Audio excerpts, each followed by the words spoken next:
طلبة تانية ثانوي دلوقتي هنحل مع بعض أسئلة مراجعة شهر مارس. حلو. دلوقتي احنا لازم نراجع على كلمة كلمة علشان انت قدها، انت قادر توصل لحلمك اللي انت تستاهله. طبعا ركز ركز ركز، دي مراجعة يعني حاجات انت عارفها، او لو مش عارفها يبقى انت بتجدد فكرك تاني. تمام، يلا بينا مع اللورد في التاريخ أستاذ يوسف خميس. سمي الله، صلى على النبي عليه أفضل الصلاة والسلام.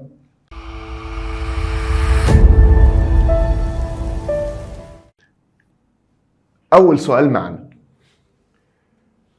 تميزت شخصية الخليفة الحاكم بأمر الله. الخليفة الحاكم بأمر الله.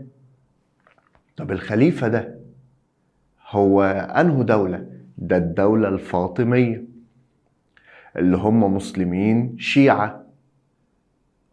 الحاكم بأمر الله اللي أخته ست الملك كانت بتساعده في الحكم. أيوة، الله ينور عليك. الحاكم بأمر الله شخصيته كانت غريبة. يعني غريبة؟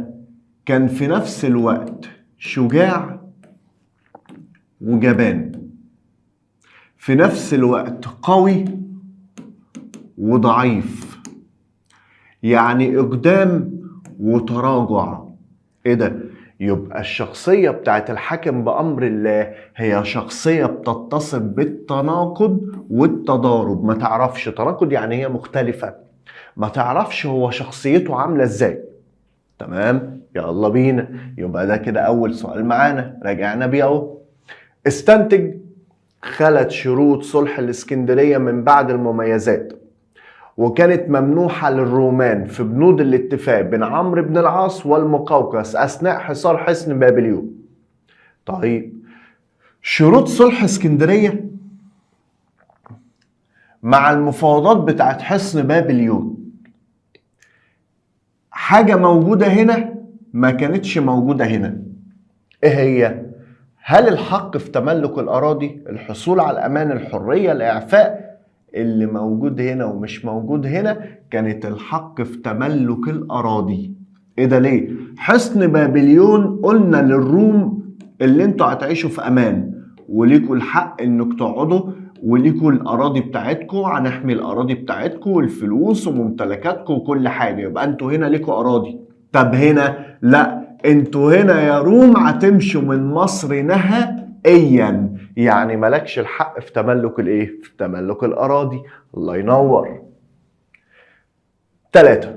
لماذا اطلق الصليبيين على بيت المقدس لقب مملكة؟ لتأكيد مكانتها الدينية المقدسة كرمز للمسيحية. معانا دي. تعزيز السيطرة على طرق التجارة والموارد، لإنشاء وحدة سياسية وإدارية مستقلة، لتقليد الأنظمة الملكية الأوروبية. لا، يبقى التأكيد مكانتها الدينية والمقدسة كرمز للمسيحية، يبقى الإجابة ألف. يستدل على عدم رضا الخلافة العباسية عن استقلال الطولونيين بمصر. من ايه؟ يعني الخليفة العباسي مش راضي ان الطولونيين استقلوا بمصر، والدليل ايه؟ موقف الخلافة من خمارويه عقب تولية السلطة، العلاقة بين الخليفة المعتضد وخمارويه، الصدام العسكري مع الخليفة المعتضد، محاولة الخلافة فرض نفوذها على منطقة السهول. لا، موقف الخليفة المعتمد لما بعت جيش بقيادة إسحاق ابن كندة علشان يحارب خمارويه لاعتقاده ان خمارويه ضعيف عكس ابوه احمد بن طولون، ولكن خمارويه طلع قوي وهزم الجيش العباسي، ومن هنا الخليفة المعتمد عشان خمارويه قوي عمل معاه اتفاق. الاتفاق ده بيقول ان خمارويه وعياله هيحكموا مصر لمدة 30 سنة. تمام، لمدة 30 سنة. ماشي. فطبعا هنا ده الدليل اللي هم ما كانوش راضيين استقلال الدولة الطولونية. زال نفوذ الدولة العباسية عن مصر مع زوال دولة الإخشيديين. ليه؟ لأن لما انتهت الدولة الإخشيدية وقعت مصر تحت الدولة الفاطمية. الفاطمية، والفاطمية دي اللي هم مسلمين شيعة. تمام، فكده زال نفوذ العباسيين من مصر مع انتهاء الدولة الإخشيدية. استغلال البيئة المحيطة بأرض المعركة. أي من القادة التاليين طبق المفهوم السابق؟ هل ريتشارد قلب الأسد؟ لا طبعا. محمد بن طاغي الإخشيدي؟ لا برضو. صلاح الدين جايلوس جنان ده ملك بيت المقدس، ومحمد بن طاغي الإخشيدي حاكم الدولة الإخشيدية. ريتشارد قلب الأسد اللي جاب الحملة الصليبية الثالثة اللي هو طبعا ملك إنجلترا. تمام. صلاح الدين الأيوبي طبعا علشان معركة حطين وسيطر على بحيرة طبرية. تمام، يلا بينا. ظهرت نتائج معركة عين جالوت السياسية في طبعا موقعة عين جالوت اللي عاملها سيف الدين قطز. ماشي.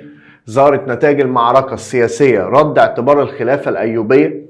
لا، ده عين جالوت أيام حكم المماليك، يبقى ما ينفعش اختار ده. انقاذ الحضارة الإسلامية معانا، توحيد بلاد العالم الإسلامي، تغير نظرة المسلمين تجاه المماليك. لا، هنا موقعة عين جالوت اللي كانت ضد المغول فأنقذ الحضارة الإسلامية، يبقى الإجابة ب. طبعا انتصرنا فيها على المغول. اثبت بالدليل أن الحملة الصليبية الثالثة جاءت بدافع الانتقام. طبعا الحملة الصليبية الثالثة جاءت لاسترداد بيت المقدس. جاءت بمين؟ بقيادة ملك ألمانيا فريدريك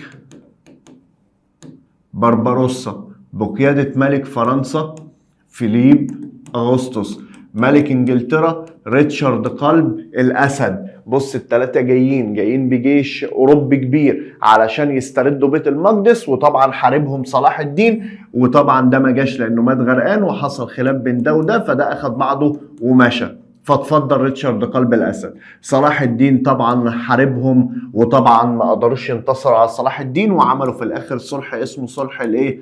الرملة. طبعا بعد ده كله صلاح الدين توفي وعنده 57 سنة. زال نفوذ الدولة العباسية عن مصر مع زوال دولة طبعا هنا الدولة الإخشيدية.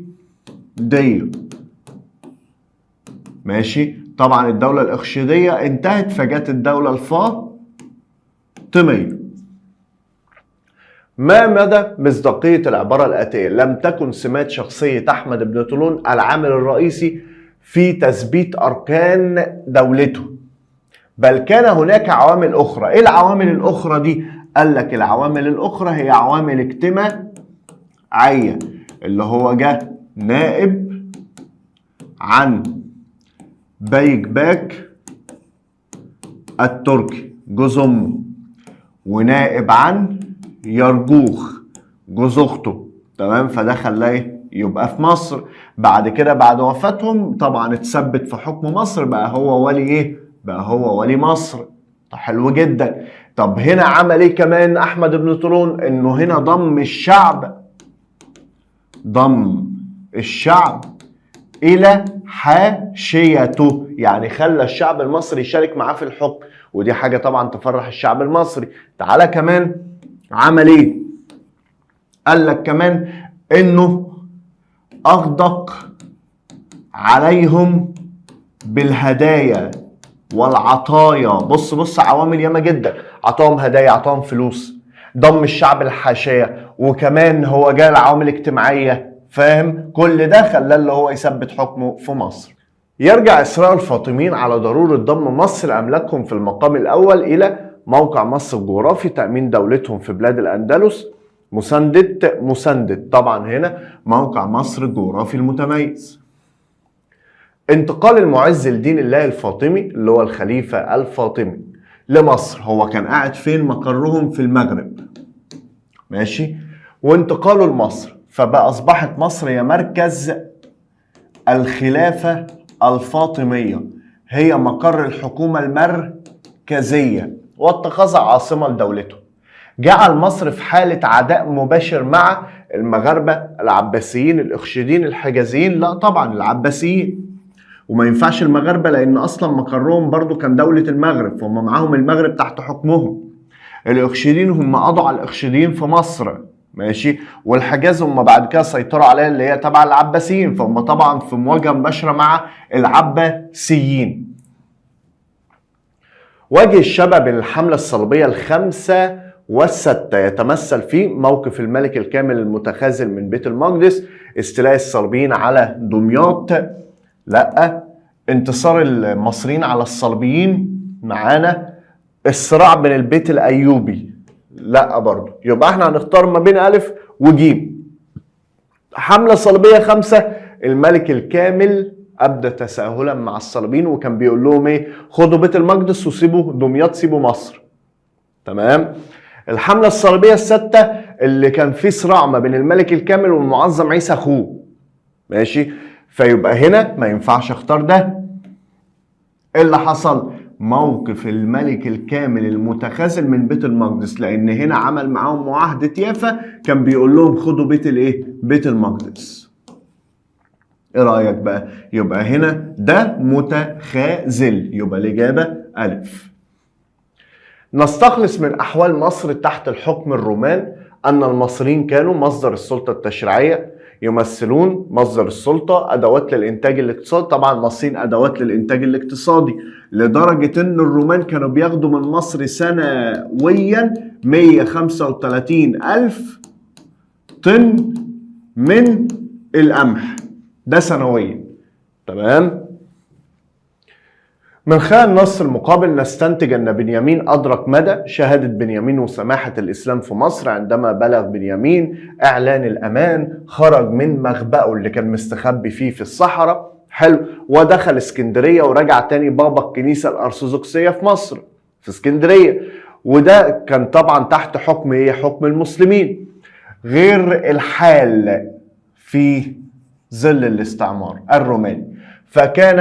كان أسعد بهذا التغير العظيم في عهد المسلمين، كان سعيد جدا، الذي شمل بلاده ورعاياه من الأقباط اللي هم المسيحيين. هل ده دليل على تعصب الإسلام؟ سماحة الإسلام، الوحدة في الإسلام، إدارة الإسلام؟ طبعا هنا سماحة الدين الإيه؟ الإسلامي، اللي احنا ما بنفرقش بين حد ولازم نتعامل مع كله بالعدل والمساواة والرحمة. بعد سقوط بغداد على يد المغول وسيطرتهم على بلاد الشام، بدأ المغول في التحضير للتوجه نحو مصر. يدل استعداد المغول للزحف إلى مصر على أن مصر كانت هدف استراتيجي قوة التحالف العربي المغولي؟ لا. رغبة المغول في الاتحاد مع الصليبيين؟ لا برضه. انتهاء خطر المغول على الغرب؟ لا برضه. يبقى ايه؟ مصر كانت هدف استراتيجي لأي حد في العالم، كله نفسه يسيطر على مين؟ على مصر.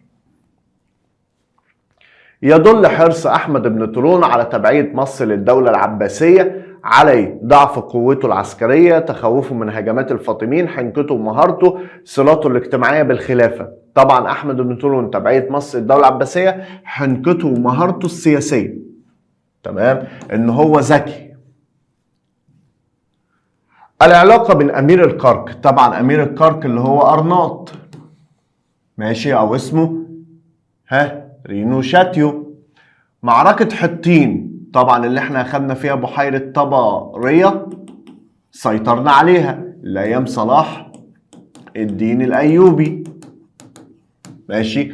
ما العلاقة بين سلوكيات أمير الكرك ومعركة حطين؟ تعال نشوف. بص يا سيدي، أرناط عمل على خرق الهدنة. أرناط خرق الهدنة؟ أيوه خرق الهدنة، حلو. أنه هدنة اللي عملها صلاح الدين الأيوبي مع بلدوين الرابع ملك بيت الايه؟ بيت المقدس. الهدنة دي كانت مدتها كام سنة؟ 5 سنوات. جميل جدا. ال5 سنوات دول ولا تحاربني ولا حاربك، احنا كنا بنقوي فيها الدولة الإسلامية وبنوحد المسلمين. ولكن أرناط كان ليه رأي تاني، كان بيهجم على الحجاج، بيهجم على التجار، وقال لك انا عايز اخد مكة واخد المدينة. وصل الكلام لصلاح الدين، قال لك خلاص طالما عمل كده يبقى ده حرب، لانه اخذ اسرى وقتل ناس مننا كمسلمين. يبقى دي كده ايه؟ يبقى دي كده حرب. وبالفعل اخذنا الجيش ورحنا الحطين وسيطرت على بحيره طبريه. يبقى سيطرنا على بحيره ايه؟ طبريه. ماشي. وبالفعل صلاح قال والله لا اقطع عنق ارناط، وفي الاخر انتصرنا وقطعنا عنق ارناط. دل على ساحة العبارة الآتية: حقق الخليفة المستنصر بالله نصرا عسكريا في قارة آسيا وقارة أوروبا. طبعا هو طبعا مسيطر على ايه؟ مسيطر على أفريقيا، من الشمال أفريقيا وجنوب أوروبا وغرب آسيا. طب جنوب أوروبا لما وصل لجزيرة صقل ليه؟ طب الدليل ان هو في غرب آسيا لما خلى الخليفة العباسي اللي هو أرسلان البساسيري يدعو له في المنابر لمدة عام. بص بص بص بص، الخليفة العباسي علشان خايف من المستنصر بالله كان بيدعي له في المسجد لمدة عام، لغاية ما مين جه؟ لغاية ما السلاجقة جم وأعادوا هيبة الدولة الايه؟ العباسية. ماشي. يبقى هو في صقلية، والدليل اللي هو كمان في آسيا اللي هو طبعا خلى الخليفة العباسي في العراق اللي هو مقره بغداد يدعي له في المنابر لمدة عام، وده دليل طبعا على انتصار وقوة الخليفة المستنصر بالله. صنف الإجراءات التي قام بها محمد بن طه الإخشيدي للسيطرة على حكم مصر. بص يا سيدي، هو طبعا استغل الأعراب عندما هجموا على القوافل. قوافل مين؟ الحجاج يا سيدي. حلو. وقضى على الأعراب. فالخليفة طبعا عينه حاكم على مصر، وتصدى كمان للفاطميين. فطبعا الخليفة كافئه وعينه حاكم على مصر، فاستغل الحكم في مصر واخذ العاصمة، طبعا ما تنساش مدينة العسكر، وقضى على الفاسدين وحارب الظالمين. ماشي. وقدر يفرض سيطرته على مصر. ماشي. حاجة صعبة. طيب، تقليد الخليفة الفاطمي العاضد الوزارة في مصر لأسد الدين شيراكوه كان بسبب إرضاء الوزير، حماية كرسي الخلافة، تقوية العلاقات، حماية مصر من الخطر الصليبي. لا، حماية كرسي الخلافة الفاطمية. أنا هنا أسد الدين شيراكوه ده اللي جه ووقف جنبي هو صلاح الدين الأيوبي، فهنا علشان يحموا كرسي الخلافة الفاطمية. إن هذا الأسود أفضلنا رأيا وعلما. طبعا هنا بيتكلموا على عبادة ابن الصامت ايام مفاوضات حصن بابليون، لما طبعا بعتوا عمرو بن العاص عشان يتفاوض مع المقوقس. طبعا مرضوش. المقوقس خاف من عباده بن الصامت، لان عباده بن الصامت كان طول بعرضه وشديد السواد، يعني لونه يعني اسود. حلو. هم مرضوش، خافوا. فاحنا طبعا قلنا لهم ان هذا الاسود افضلنا رايا وعلما، لو مش عايزين تتفاوضوا معاه عادي، حرب نكملها. ويتضح من خلال العبارة السابقة رسالة الإسلام إلى العالم في محاربة التميز الطبقي، العصبية، التمييز العنصري. طبعا التمييز العنصري، تمام، ما يبقاش فيه تفرقة عنصرية. ظهرت إحدى نتائج فتح مصر الإيجابية من الناحية الاقتصادية بشكل واضح أثناء عام طبعا رمادة اللي هو حصل طبعا في المدينة، لما عمر بن الخطاب بعت لعمرو بن العاص: يا غوثاء يا غوثاء الحقنا يا عمرو، لو انت واللي معاك شبعتوا فابعتوا لنا اكل وشرب. فرد عليه طبعا: لبيك لبيك لبيك يا امير المؤمنين. من عمرو الى امير المؤمنين: والله لارسل لك بعير اوله عندك في المدينه اخره عندي في مصر، محمله بالطعام والشراب وكل خيرات الله. فده دليل طبعا على قوه مصر الاقتصاديه. من خلال دراستك استنتج الدرس المستفاد من اجتماع قطز مع العلماء، اللي هو اهمهم طبعا اجتماع العز بن عبد السلام، الله ينور. حلو. لجمع الاموال واعداد الجيش. هو مشاركة الجماعة في حماية البلاد، ضرورة دراسة الهدف العدو يعني، أهمية تغير مبادئ الحرب المفاجئة، ضرورة الاهتمام بالتنمية الصناعية، لا، مشاركة الجميع في حماية البلاد. إقدام الدولة العباسية على استعادة نفوذها على مصر والشام بعد وفاة أحمد بن طولون يرجع إلى قوة الخلافة. اعتقادهم، لا طبعا، اعتقادهم في ضعف خماروي اللي قلناه في الأول الفيديو، تمام، إنه معتقدين إن خماروي ضعيف. يلا بينا. الاختلاف بين صلح الرملة ومعاهدة يافا في مسألة إيه؟ طبعا صلح الرملة اللي عمله صلاح الدين الأيوبي مع ريتشارد قلب الأسد اللي هو من نتيجة الحملة الصليبية الثالثة. حلو جدا. طب الصلح ده قلنا هيفضل مع المسلمين بيت الايه؟ المقدس. طب هنا ده اللي عمله الملك الكامل مع الصليبيين. حلو. قال لهم ايه؟ قال لهم خدوا بيت المقدس وبيت لحم وهيفضل معانا المسجد الاقصى. يبقى هنا طبعا الاختلاف في الاحتفاظ ببيت الايه؟ ببيت المقدس. استفادت الدولة العباسية من قيام الدولة الإخشيدية في مصر من حيث تأمين الدولة من الخطر الفاطمي، القضاء على الثورات، القضاء على الدولة، إعادة بلاد. لا طبعا تأمين الدولة من الخطر الفاطمي اللي هم كانوا بيجوا من ناحية ايه؟ من ناحية الغرب، لأن الدولة الفاطمية كان مقرها فين؟ المغرب.